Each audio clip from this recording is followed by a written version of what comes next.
Praise the Lord. Jonas തിയറിയുടെ പുതിയ വീഡിയോയിലേക്ക് എല്ലാവർക്കും സ്വാഗതം.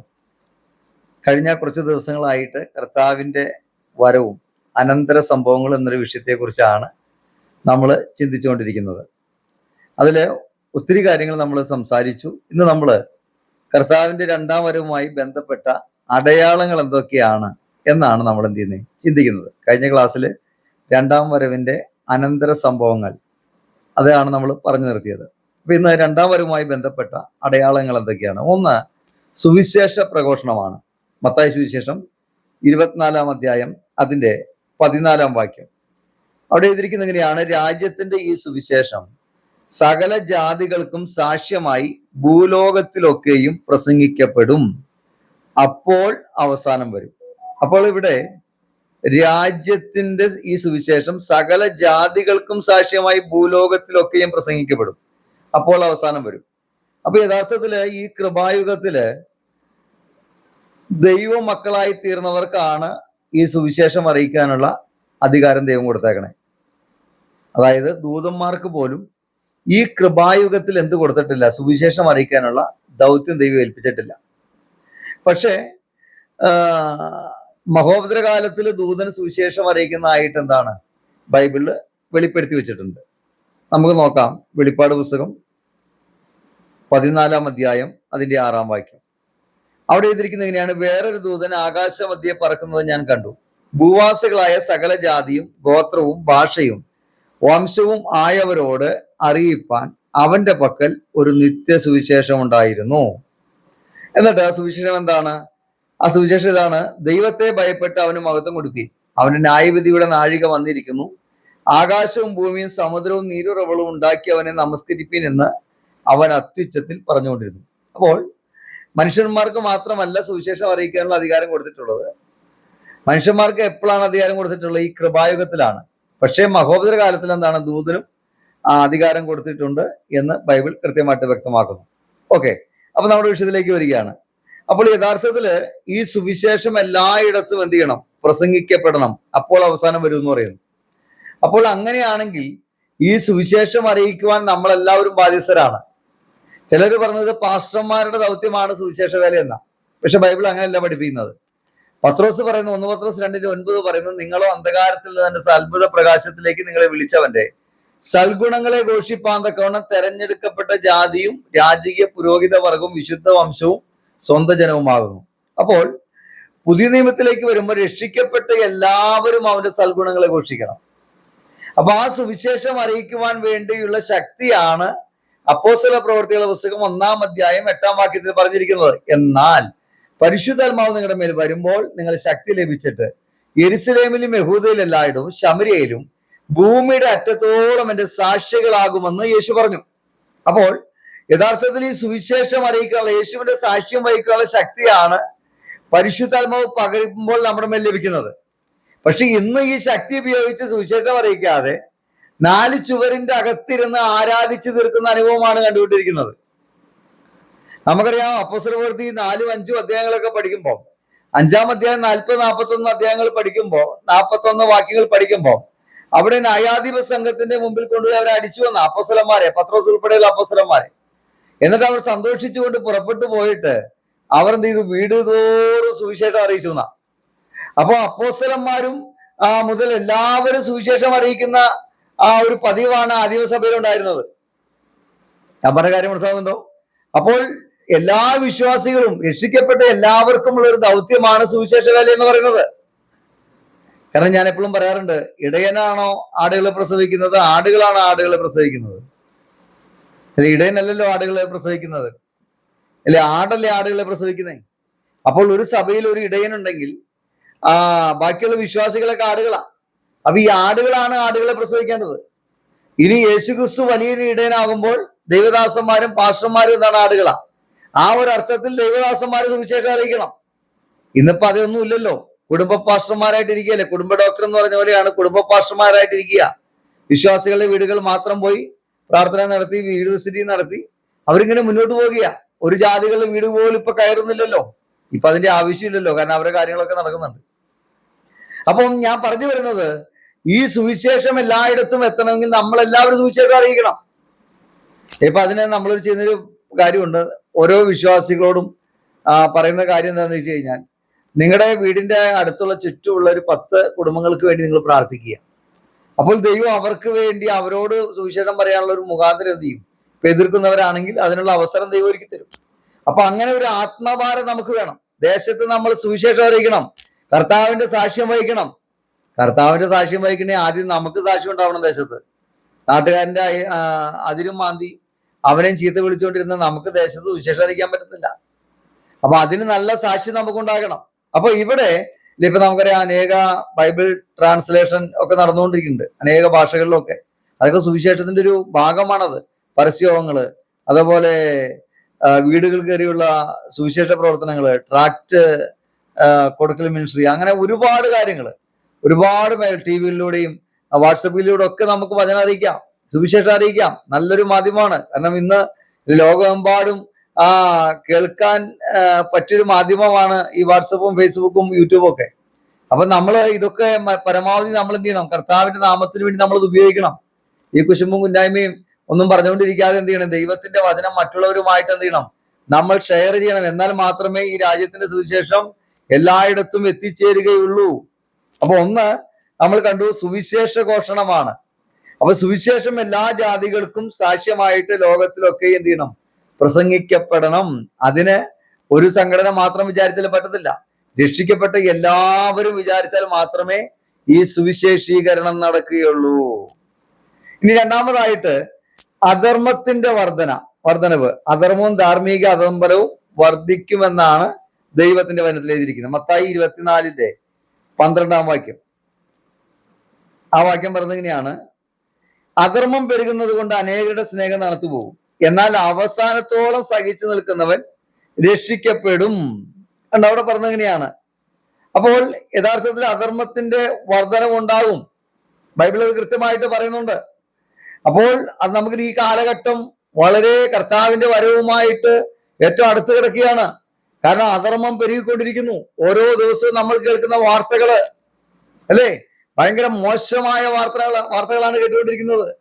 കൊലപാതകത്തിന്റെയും വ്യഭിചാരത്തിന്റെയും ഒളിച്ചോട്ടത്തിന്റെയും അല്ലെ, നിയമം തെറ്റിക്കുന്ന അല്ലെ, ഇതിന്റെ കാര്യങ്ങളൊക്കെ അല്ലെ, വ്യവസ്ഥ തെറ്റിയുള്ള എല്ലാ കാര്യങ്ങളുമാണ് ഈ ഒരു 5-6 വർഷങ്ങൾ കൊണ്ട് നമ്മൾ കൂടുതലായിട്ട് കേട്ടുകൊണ്ടിരിക്കുന്നത്. ഇപ്പോൾ ഏകദേശം ഒരു 6 മാസമായിട്ട് തുടർമാനമായിട്ട് എന്ത് ചെയ്യാണ്? നമ്മൾ കൂടുതൽ പാപങ്ങളാണ് നമ്മൾ എന്ത് ചെയ്യണേ? കണ്ടുകൊണ്ടും കേട്ടുകൊണ്ടും ഇരിക്കുന്നത്. നിങ്ങൾക്ക് എല്ലാവരും ന്യൂസ് കാണുന്നവരാണ്, അതുകൊണ്ട് നമുക്ക് എല്ലാവർക്കും അറിയാം. അതിനെ കുറിച്ച് ഞാൻ വിവരിക്കുന്നില്ല. എന്തെല്ലാം കാര്യങ്ങൾ നടന്നുകൊണ്ടിരിക്കുന്നത്. 13 വയസ്സുള്ള പെൺകുട്ടിയെ 32 പേര് കൂടി എന്ത് ചെയ്തു? പീഡിപ്പിച്ചു. കഴിഞ്ഞ പ്രാവശ്യം കേട്ടുവരുത്തൻ മകളെ കല്യാണം കഴിച്ചവൻ എന്ത് ചെയ്തു? അവസാനം അമ്മായിമ്മയെ ഇഷ്ടപ്പെട്ട് അമ്മായിമ്മേനെ കല്യാണം കഴിച്ചു.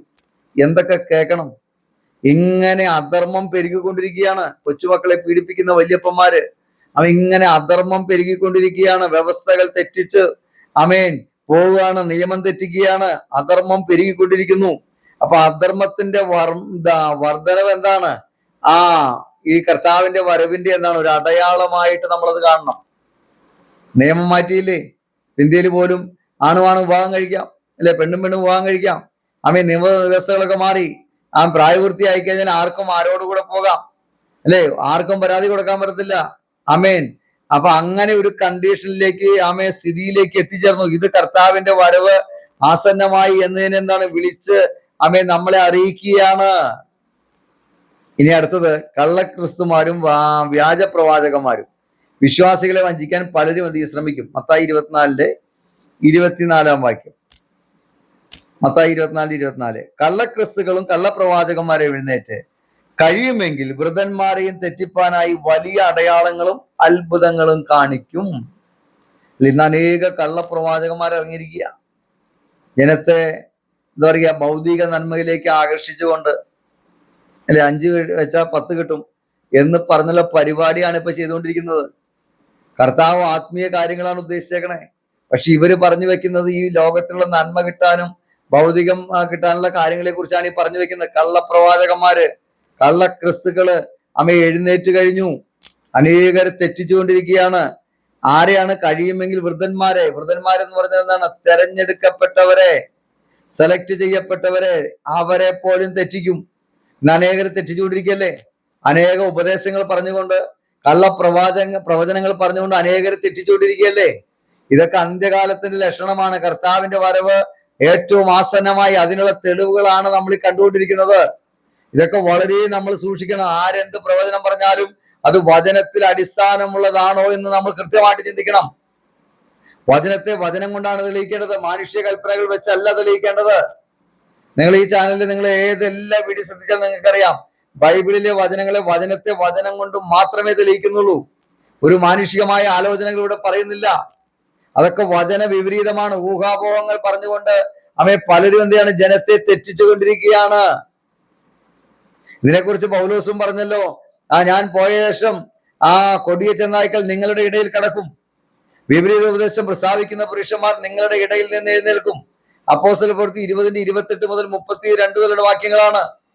കണ്ടോ, ഇതൊക്കെ ഒരു അന്ത്യകാലത്തിന്റെ ലക്ഷണങ്ങളാണ്.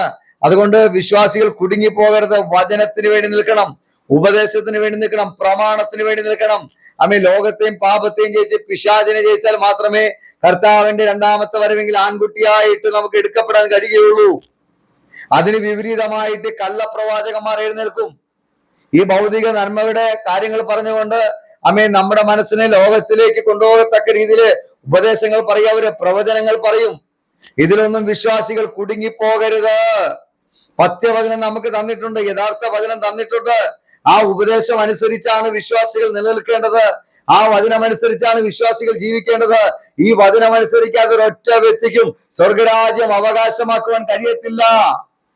അപ്പൊ നമ്മൾ മനസ്സിലാക്കണം എന്താണ്, ഇത് കള്ളക്രിസ്തുക്കളും കള്ളപ്രവാചകന്മാരും എന്ത് ചെയ്യും, എഴുന്നേൽക്കും.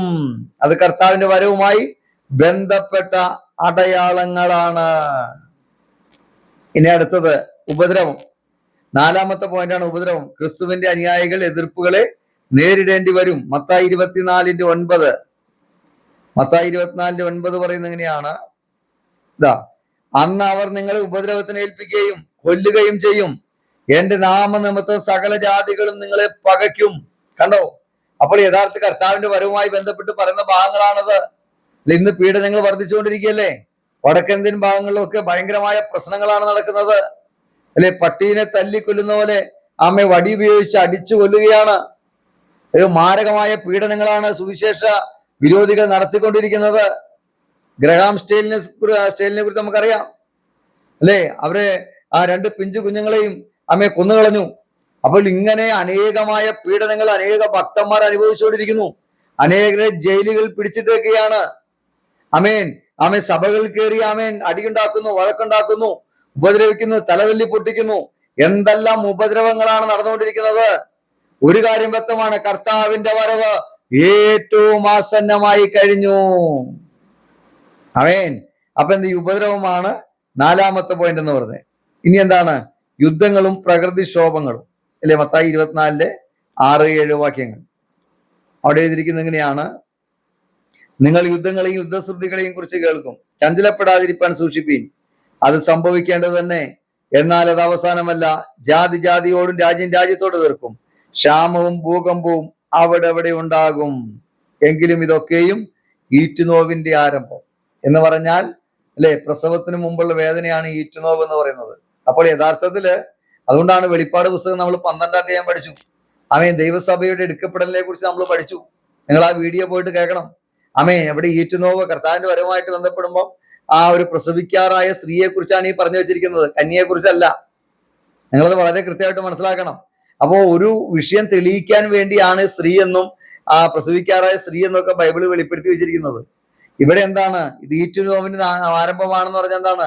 പ്രസവിക്കാറായ സ്ത്രീക്ക് ഉണ്ടാകുന്ന അല്ലെങ്കിൽ പ്രസവത്തിന് മുമ്പ് ഉണ്ടാകുന്ന വേദനയാണ് ഈറ്റുനോവ്. എല്ലാവർക്കും അറിയാം. അപ്പൊ ഇതേപോലെ കർത്താവിന്റെ വരവ് സംഭവിക്കുമ്പോൾ എന്ന് പറഞ്ഞാൽ ഒരു കൂട്ടം ആൾക്കാർ ഇവിടുന്ന് എടുക്കപ്പെടും. എന്ന് പറഞ്ഞാൽ എന്താണ്?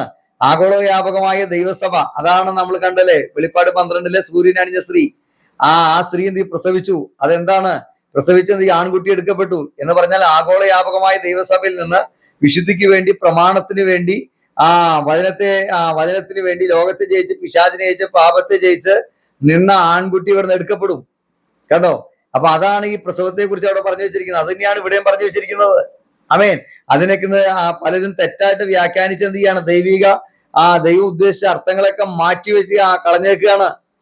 ഇതൊക്കെ വല്ലാത്തൊരു ദുരുപദേശങ്ങളാണ് ചെയ്തു വെച്ചിരിക്കുന്നത്. അപ്പൊ ഇവിടെ എങ്കിലും എന്താണ് ഇത് ഈറ്റുനോവിന്റെ ആരംഭമാണ്. അപ്പൊ യുദ്ധങ്ങളും പ്രകൃതിക്ഷോഭങ്ങളും എന്ത് ചെയ്യും? ഉണ്ടാകും. യുദ്ധങ്ങൾ, ക്ഷാമങ്ങൾ, ഭൂകമ്പം എന്നിവയെ കുറിച്ചാണ് മത്തായി വെളിപ്പെടുത്തിയിരിക്കുന്നത്. ഈ അടയാളങ്ങൾ അന്ത്യകാലത്തിന്റെ അടുപ്പത്തെ സൂചിപ്പിക്കുന്നുവെങ്കിലും കൃത്യമായ ഒരു സമയവിവരം എന്താണെന്ന് നൽകിയിട്ടില്ല. കാരണം യുദ്ധങ്ങളും ക്ഷാമങ്ങളൊക്കെ എന്താണ്, അത് ആദ്യകാലങ്ങളേ തൊട്ടുകൊണ്ട്. എങ്കിലും എന്താണ്, ഇപ്പൊ നമുക്കറിയാം അല്ലെ, ഇപ്പൊ ഉക്രൈനും റഷ്യയും തമ്മിൽ യുദ്ധം നടന്നുകൊണ്ടിരിക്കുന്നു. ഇറാനും അമേരിക്കയും തമ്മിൽ എന്താണ് യുദ്ധം ചെയ്തുകൊണ്ടിരിക്കുന്നു. അതിന്റെ ഇടയിൽ എന്താണ് ഇസ്രയേലും അല്ലെ ഇറാനും തമ്മിൽ യുദ്ധം അല്ലെ, ഇങ്ങനെ. അതേപോലെ എന്താണ് ഫലസ്തീനായിട്ടുള്ള യുദ്ധം. അങ്ങനെ മിക്ക രാജ്യങ്ങളും തമ്മിലുള്ള യുദ്ധങ്ങൾ നടന്നുകൊണ്ടിരിക്കുകയാണ്. അപ്പോൾ യുദ്ധം ഇപ്പൊ ഏറ്റവും വർദ്ധിച്ചിരിക്കുന്ന ഒരു കാലഘട്ടത്തിലേക്കാണ്. പല രാജ്യങ്ങൾ ഒരുമിച്ച് യുദ്ധത്തിനുള്ള കോപ്പ് കൂട്ടിക്കൊണ്ടിരിക്കുന്ന വല്ലാത്തൊരു കാലഘട്ടത്തിലാണ് നമ്മൾ വന്നിരിക്കുന്നത്. അപ്പോൾ ഇതിന്റെയൊക്കെ അടയാളങ്ങൾ വർദ്ധിക്കുമ്പോൾ നമ്മൾ മനസ്സിലാക്കണം, കർത്താവിന്റെ വരവ് ഏറ്റവും ആസന്നമായി. ആമേൻ. അതേപോലെ ഇനി അടുത്ത തെളിവാണ്. അപ്പൊ നമ്മൾ എത്ര തെളിവ് പറഞ്ഞു? ഒന്ന്, അധർമ്മത്തിന്റെ വർധനവ്. രണ്ട്, കള്ളക്രിസ്തുമാരും വ്യാജപ്രവാചകന്മാരും. മൂന്ന്, ഉപദ്രവം ഉണ്ടാകും. അഞ്ച്, യുദ്ധങ്ങളും പ്രകൃതിക്ഷോഭങ്ങളും എന്ത് ചെയ്യും? വർദ്ധിക്കും. ഇനി അടുത്ത തെളിവ് 2 തെസ്സലോനിക്ക ലേഖനം അതിന്റെ 2-ാം അധ്യായം 1 മുതൽ വാക്യങ്ങൾ ഞാൻ വായിക്കുന്നു. ഇനി സഹോദരന്മാരെ, നമ്മുടെ കർത്താവായ യേശുക്രിസ്തുവിന്റെ പ്രത്യക്ഷതയും അവന്റെ അടുക്കലുള്ള നമ്മുടെ സമാഗമനവും സംബന്ധിച്ച് ഞങ്ങൾ നിങ്ങളോട് അപേക്ഷിക്കുന്നത്, കർത്താവിന്റെ നാൾ അടുത്തിരിക്കുന്നു എന്ന് വെച്ച് നിങ്ങൾ വല്ല ആത്മാവിനാലോ വചനത്തിനാലോ ഞങ്ങൾ എഴുതിയെന്ന ഭാവത്തിലുള്ള ലേഖനത്തിനാലോ സുബോധം വിട്ട് വേഗത്തിൽ ഇളകുകയും ഞെട്ടിപ്പോകുകയും അരുത്. അപ്പൊ എന്ത് ചെയ്യും? വല്ല ആത്മാവ് അല്ലെ, അല്ലെങ്കിൽ എന്താണ് മറ്റുള്ള വ്യക്തികൾ അല്ലെങ്കിൽ അപ്പോസ്തലന്മാർ എഴുതിയെന്ന് പറഞ്ഞ ലേഖനങ്ങള് എന്നൊക്കെ പറഞ്ഞിട്ട് അനേകര് വരും. അപ്പൊ നമ്മൾ സുബോധം വിട്ട് വേഗത്തിൽ തെറ്റിപ്പോരെന്ന് പറയുന്നു. എന്നിട്ട് 3-ാം വാക്യം, ആരും ഏത് വിധനെ നിങ്ങൾ ചതിക്കരുത്, ആദ്യമേ വിശ്വാസ ത്യാഗം സംഭവിക്കുകയും നാശയോഗ്യനും അധർമ്മമൂർത്തിയായും വെളിപ്പെടുകയും വേണം. അപ്പോൾ ഈ വാക്യം വായിക്കുമ്പോൾ ഇവിടെ എഴുതിയിരിക്കുകയാണ്, ആദ്യമേ വിശ്വാസത്യാഗം സംഭവിക്കണം. ആമേൻ. എന്നിട്ട് അതിന്റെ പൂർണ്ണമായ ഒരു വിശദീകരണം 7-ാം വാക്യത്തിൽ കൊടുക്കുന്നുണ്ട്. അപ്പൊ ഒരു കാര്യം വ്യക്തമാണ്, കർത്താവ് പറഞ്ഞു, ഞാൻ ഭൂമിയിൽ വരുമ്പോൾ വിശ്വാസം കണ്ടെത്തുമോ? ലൂക്കോസ് 18-ന്റെ 8-ാം വാക്യം. അപ്പൊ അത് തന്നെ ഇവിടെ പറഞ്ഞു, വിശ്വാസത്യാഗം സംഭവിക്കും. ഇന്ന് നമ്മൾ കണ്ടുകൊണ്ടിരിക്കല്ലേ, അനേക കൺവെൻഷൻ പ്രാസംഗികന്മാരും നല്ല ഉപദേശം നിന്നവരൊക്കെ ഇപ്പൊ വിശ്വാസത്യാഗം സംഭവിച്ചുകൊണ്ട് ഉപദേശങ്ങളെ മാറ്റി പഠിപ്പിച്ചുകൊണ്ടിരിക്കുന്നു. അനേകര് വിശ്വാസം വിട്ടുപോയിക്കൊണ്ടിരിക്കുന്നു. ആമേൻ. അല്ലെ, വിട്ടുപോകുന്ന പ്രസ്ഥാനത്തിലേക്ക്, കത്തോലിക്കയിലേക്ക് മടങ്ങിപ്പോയിക്കൊണ്ടിരിക്കുന്നു. അനേകർക്ക് വിശ്വാസത്യാഗം സംഭവിച്ചുകൊണ്ടിരിക്കുന്നു. എന്നിട്ട് ഇതിന്റെ പൂർണ്ണമായ അർത്ഥം അവിടെ വെളിപ്പെടുത്തി വെച്ചിരിക്കുന്നത് എങ്ങനെയാണ്? 7-ാം വാക്യത്തിലാണ്, അധർമ്മത്തിന്റെ മർമ്മം ഇപ്പോഴേ വ്യാപരിക്കുന്നുണ്ട്. ഇതുവരെ തടുക്കുന്നവൻ വഴിയിൽ നിന്ന് നീങ്ങിപ്പോക മാത്രം വേണം, അപ്പോൾ അധർമ്മമൂർത്തി വെളിപ്പെട്ടു വരും. അപ്പോൾ വളരെ കൃത്യമാണ്, അധർമ്മത്തിന്റെ മർമ്മമാണ്, അല്ലെങ്കിൽ എന്താണ് ഇപ്പോൾ വ്യാപരിക്കുന്നത് അല്ലെ എന്ന് പറഞ്ഞാൽ എന്താണ്? അതുകൊണ്ടാണ് ഈ ലോകത്തിൽ ഇത്ര കൊലയും പാപവും വ്യഭിചാരവും അല്ലെ എല്ലാം നടക്കുന്നതിന് കാരണം എന്താണ്? ഈ അധർമ്മത്തിന്റെ മർമ്മം വ്യാപരിച്ചുകൊണ്ടിരിക്കുക. ഇനി എന്താണ്? അധർമ്മമൂർത്തി വെളിപ്പെടലിൽ എന്ത് ചെയ്യണം? തടുക്കുന്നവൻ വഴിയിൽ നിന്ന് നീങ്ങിപ്പോക മാത്രം എന്ന് പറഞ്ഞാൽ പരിശുദ്ധാത്മ ഇവിടുന്ന് പോയാലേ അധർമ്മമൂർത്തി വെളിപ്പെട്ടു വരികയുള്ളൂ. അപ്പൊ ഒരു കാര്യം വ്യക്തമാണ്, വിശ്വാസത്യാഗം സംഭവിക്കും. ആമേൻ. നാശയോഗ്യനും അധർമ്മമൂർത്തിയും വെളിപ്പെടുന്നതിന് മുമ്പായിട്ട് എന്ത് ചെയ്യും? വിശ്വാസത്യാഗം സംഭവിക്കും. അതിലൊരു തർക്കവുമില്ല. കാരണം അത് ലൂക്കോസ് 18-ന്റെ 8 കൂടെ തെളിയിച്ച് പഠിക്കുമ്പോഴാണ് കർത്താവ് അത് പറഞ്ഞ വരവിന് മുമ്പായിട്ടുള്ള കാര്യങ്ങളാണ് ഈ പറഞ്ഞു വെക്കുന്നത്. ഞാൻ മനുഷ്യപുത്രൻ ഭൂമിയിൽ വരുമ്പോൾ വിശ്വാസം കണ്ടെത്തുമോ എന്ന് പറഞ്ഞാൽ വിശ്വാസത്തോടുകൂടി കർത്താവിന്റെ വരവിന് വേണ്ടി കാത്തിരിക്കുന്നവർ ചുരുക്കമായിരിക്കും എന്നാണ് ഈ കർത്താവ് വെളിപ്പെടുത്തി വെച്ചിരിക്കുന്നത്. കാരണം ഇന്നുള്ള ലക്ഷണങ്ങൾ തെളിയിക്കുന്നു. ദൈവസഭകളിൽ പോലും വിശ്വാസം നഷ്ടപ്പെട്ടവരായി കർത്താവിന്റെ വരവിനെ കുറിച്ച് പോലും ചിന്തിക്കാതെ ഓരോ ദിവസവും തള്ളി നിൽക്കുന്ന അനേകം വിശ്വാസികളെ കുറിച്ച് കാണാൻ കഴിയും. പ്രത്യാശ നഷ്ടപ്പെട്ടവരായി, ഒരുക്കം നഷ്ടപ്പെട്ടവരായി, കർത്താവിന്റെ വരവെങ്കിൽ എടുക്കപ്പെടണമെങ്കിൽ അതിൻ്റെതായ യോഗ്യതകൾ വേണം. കഴിഞ്ഞ 51 വീഡിയോയിൽ 51 യോഗ്യതകളെ കുറിച്ച് നമ്മൾ പറഞ്ഞിട്ടുണ്ട്. നിങ്ങളത് പോയി കാണാത്തവരത് പോയി കാണണം. കർത്താവിന്റെ വരവിൽ എടുക്കപ്പെടണമോ? ദൈവത്തിന്റെ വചനപ്രകാരം ജീവിച്ചാൽ മാത്രമേ കർത്താവിന്റെ വരവെങ്കിൽ എടുക്കപ്പെടാൻ കഴിയുകയുള്ളൂ. അങ്ങനെയെങ്കിൽ അനേകർ വിശ്വാസം നഷ്ടപ്പെട്ടവരായി കർത്താവിനെ വിട്ടുപോകുമ്പോൾ പൗലോസ് പറഞ്ഞൊരു കാര്യം എനിക്ക് ഓർമ്മ വരികയാണ്. കഷ്ടതയ്ക്കോ പട്ടിണിക്കോ ആപത്തിനോ വാളിനോ ഇപ്പോഴുള്ളതിനോ വരുവാനുള്ളതിനോ ക്രിസ്തുവിന്റെ സ്നേഹത്തിൽ നിന്ന് എന്നെ വേർപിരിപ്പാൻ കഴിയുകയില്ല എന്ന് ഞാൻ ഉറച്ചിരിക്കുകയാണ്. നല്ലവർ പൊരുതി ഓട്ടം തികച്ച് വിശ്വാസം കാത്ത പൗലോസ് മരണത്തിന് മുമ്പ് പറഞ്ഞു വെച്ചൊരു കാര്യമാണ്. കർത്താവിനുള്ള ദൈവസ്നേഹത്തിൽ നിന്ന് എന്നെ വേർപിരിപ്പാൻ ആർക്കും കഴിയില്ല. എന്റെ വചനം എന്നെ ശ്രദ്ധിച്ചുകൊണ്ടിരിക്കുന്ന, കർത്താവിന്റെ വചനം കേട്ടുകൊണ്ടിരിക്കുന്ന എല്ലാവരോടുമായി ഞാൻ പറയുകയാണ്, അവിശ്വാസം സംഭവിച്ച അനേകർ കർത്താവിനെ വിട്ടു പോയിക്കൊണ്ടിരിക്കുമ്പോൾ അതിലൊന്നും അകപ്പെടാതെ കർത്താവിന്റെ വചനത്തിൽ വിശ്വസിച്ച് കർത്താവിന്റെ വചനം അനുസരിച്ച് കർത്താവിന്റെ വരവിന് വേണ്ടി നമുക്ക് ഒരുങ്ങാം. ഈ വചനങ്ങളാൽ കർത്താവ് നമ്മൾ എല്ലാവരെയും അനുഗ്രഹിക്കുമാറാകട്ടെ, സഹായിക്കുമാറാകട്ടെ. ഇതിന്റെ ബാക്കി ഭാഗമായിട്ട് അടുത്ത ദിവസങ്ങൾ വരാം. കർത്താവ് നമ്മളെല്ലാവരെയും അനുഗ്രഹിക്കുമാറാകട്ടെ. Praise the Lord.